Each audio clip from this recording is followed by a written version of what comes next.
ऐसी कोई बेहिस और बेगैरत कौम भी कभी हुई होगी?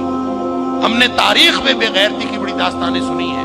पूरी दुनिया पर जुल्म की दास्तानें सारी दुनिया देख रही है। मस्जिद अक्सा को आग लगा दी गई है, हमारी बच्चियों को, बहनों को, बेटियों को वो अपने घुटने के नीचे लेके बैठे हुए हैं। तस्वीरें सोशल मीडिया पर शेयर हो रही हैं, बच्चे छोटे छोटे कत्ल किए जा रहे हैं, किसी को गैरत नहीं आ रही।